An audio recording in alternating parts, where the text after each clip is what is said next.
কোনো দূরবীন বা টেলিস্কোপ ছাড়াই শুধুমাত্র কলম ও কাগজের মাধ্যমেই একটি নতুন প্ল্যানেট ডিসকভার করা হয়েছিল। এই কারনামাটি আজ থেকে 175 বছর আগে ফ্রান্স অ্যাস্ট্রোনমার উরবেন লেভেরিয়ার ঘটিয়েছিলেন এবং সম্পূর্ণ সায়েন্টিফিক কমিউনিটিকে হয়রান করেছিলেন। কিন্তু বিষয়টা হলো কিভাবে তিনি এরকমটা করতে পেরেছিলেন। নমস্কার বন্ধুরা, বঙ্কিমের আরেকটি নতুন ভিডিওতে আপনাদের স্বাগতম। বন্ধুরা, এই কাহিনী শুরু হয় একটি আপেল থেকে, যেটি বিখ্যাত পদার্থবিজ্ঞানী স্যার আইজাক নিউটনের সামনে ডাল থেকে ছিঁড়ে পড়েছিল। এই বিষয়টি থেকে তিনি গভীর চিন্তনে পড়ে গিয়েছিলেন যে আপেলটি ডাল থেকে ছিঁড়ে সাইড পার্শ্বে বা উপরে গেল না কেন, সোজা নিচেই কেন পড়ল। এই বিষয়ের উপর গবেষণা করেই তিনি ইউনিভার্সাল গ্র্যাভিটেশনাল ল বানিয়ে ফেলেন, যেটির মতে মহাকাশের যে কোনো দুটি বস্তু একে অপরকে আকর্ষণ করে। যার ভর বেশি হবে তার গ্র্যাভিটি বা আকর্ষণও বেশি হবে, আর সেই ছোট বস্তুকে নিজের দিকে আকর্ষিত করবে। এই আকর্ষণকেই গ্র্যাভিটি বা মাধ্যাকর্ষণ শক্তি বলা হয়। এই মাধ্যাকর্ষণ শক্তি কেবল আমাদের পৃথিবীতেই প্রয়োগ করে না, বরং আমাদের পুরো সোলার সিস্টেম, এমনকি পুরো গ্যালাক্সি ও ইউনিভার্সেই বর্তমান। এর সবথেকে বড় এবং সহজ উদাহরণ হলো আমাদের সৌরমণ্ডল। সূর্যের চারিদিকে ঘুরতে থাকা সব গ্রহগুলি সূর্য থেকে ছোট এবং এই কারণে সেগুলি এর দিকে অ্যাট্রাক্ট হয় এবং একটি নির্দিষ্ট কক্ষপথে এর চারিদিকে ঘুরতে থাকে।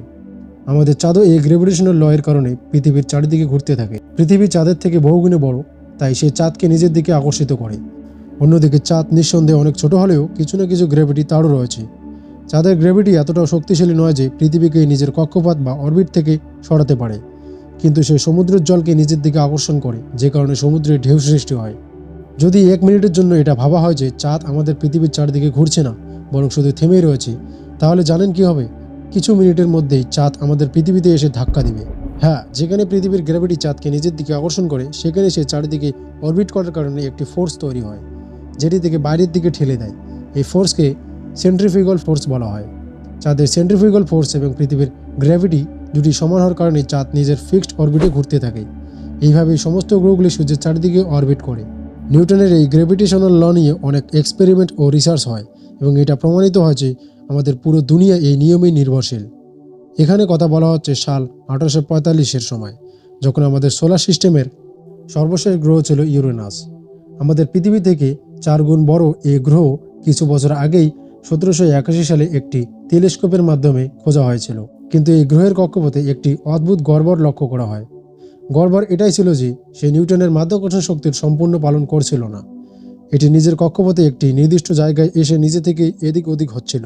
গ্র্যাভিটেশনাল ল এর কারণে যেখানে পুরো ইউনিভার্সের সিস্টেম চলছে, সেখানে শুধু একটি গ্রহ তার বিরুদ্ধে কিভাবে কাজ করতে পারে। পুরো 60 বছর পর্যন্ত পৃথিবী জুড়ে মহাকাশ বিজ্ঞানীরা ইউরেনাসের এই অদ্ভুত বিষয়টি দেখে চিন্তায় পড়ে গিয়েছিল। এদের মধ্যে একজন ফ্রেঞ্চ অ্যাস্ট্রোনমার উরবেন লেভেরিয়ারও ছিল। তিনি সারা রাত ইউরেনাসকে স্টাডি করতে থাকেন, কিন্তু তার গ্র্যাভিটেশনাল ল এর বিরুদ্ধে আচরণ করা এবং নিজের অরবিট থেকে বেরিয়ে যাওয়া তার চিন্তা ভাবনারও বাইরে ছিল।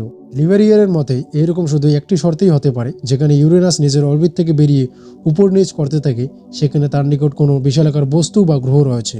কিন্তু সমস্যা তো এটাই ছিল যে ওখানে ওর নিকট কোনো প্ল্যানেট কারো চোখেই পড়ছে না। এমনকি কিছু অ্যাস্ট্রোনমার তো এটা বলা শুরু করে দেয় যে নিউটনের গ্র্যাভিটেশনাল ল এর কিছু মিসিং রয়েছে, হতে পারে এই লই ভুল। লিভেরিয়ার, যিনি জীবনের অধিকাংশ সময় গ্রহ ও নক্ষত্রের গবেষণায় কাটিয়েছেন, তিনি এই কথাতেই নশ্বর ছিলেন যে গ্র্যাভিটেশনাল ল একদম সত্য এবং ইউরেনাসকে কোনো দ্বিতীয় গ্রহ নিজের দিকে আকর্ষণ করছে।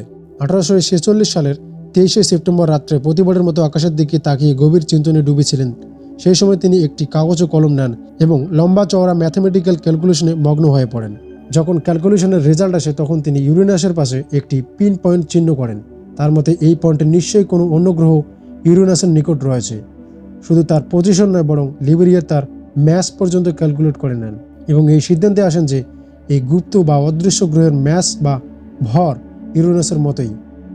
যখন তিনি এই ডিটেলস পাবলিক করে দেন, তখন ওই থিওরির অমান্যকারী অ্যাস্ট্রোনমাররা এর ঠিকঠাক উপহাস করেন, কেননা ইউরেনাসের নিকট এখনও অবধি এই ধরনের কোনো গ্রহই ছিল না। তিনি এই সমস্ত ডিটেলস বার্লিনে অবস্থিত তখনকার সবথেকে বড় অবজারভেটরিকে পাঠায় এবং ওনাদের অনুরোধ করেন যে মহাকাশের ঠিক এই বিশেষ অংশে ইউরেনাসের নিকট কোনো শক্তিশালী টেলিস্কোপ দিয়ে দেখতে। বার্লিন অবজারভেটরির ডক্টর জোহান গডফ্রিড গেল যখন আকাশের ওই বিশেষ অংশে দেখেন, তখন ওনাকেও অন্ধকার ছাড়া আর কিছুই নজরে পড়ে না। কিন্তু যখন আরও অধিক ফোকাস করা হয়, তখন সত্যি ঠিক লিভেরিয়ারের চিহ্নিত জায়গায় একটি নীল গোলক ভেসে বেড়াচ্ছে। এর সাইজও অনেকটাই ইউরেনাসের মতোই ছিল, অর্থাৎ এখানে আমাদের পৃথিবীর মতো 4টি গ্রহ ফিড হয়ে যাবে। এমনটা মনে করো, যদি পৃথিবী একটি টেনিস বল হয়, তাহলে এর সাইজ বাস্কেটবলের মতোই ছিল। লিভেরিয়ারের প্রেডিকশন এবং ক্যালকুলেশন একদম অ্যাকুরেট ছিল। সৌরজগতের 8ম গ্রহ খুঁজে পাওয়া গেল, যে গাছ আমরা নেপচুন নামে চিনি। নেপচুন সেই প্রথম গ্রহ যাকে কোনো টেলিস্কোপ দিয়ে নয় বরং ম্যাথের ফর্মুলা দিয়ে এবং একটি কাগজ ও কলম দিয়ে খোঁজা হয়েছিল।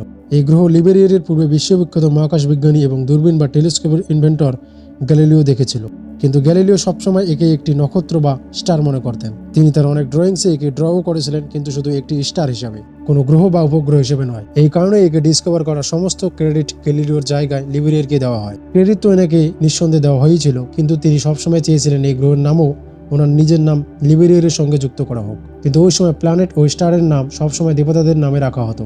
এই কারণে অনেকজনেরই এই গ্রহের নাম লিবেরিয়ার রাখতে অসম্মতি ছিল। সবারই পারস্পরিক বোঝাপড়ার পর রোমান দেবতা নেপচুনের নামে এর নামকরণ করা হয়। 1989 সালে প্রথমবার নাসার ভয়েজার 2 স্পেসক্রাফট নেপচুনের নিকট দিয়ে পাঠানো হয়। 3000 মিল দূর থেকে ভয়েজার 2 নেপচুনের অনেকগুলি ছবি তোলে।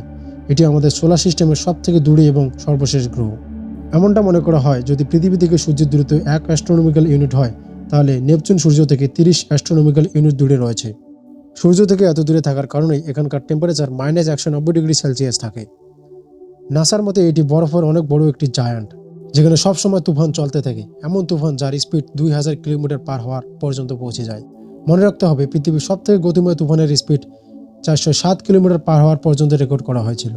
এখানে একদিন পৃথিবীর 16 ঘন্টার সমান এবং এখানকার 1 বছর পৃথিবীর 165 বছরের সমান।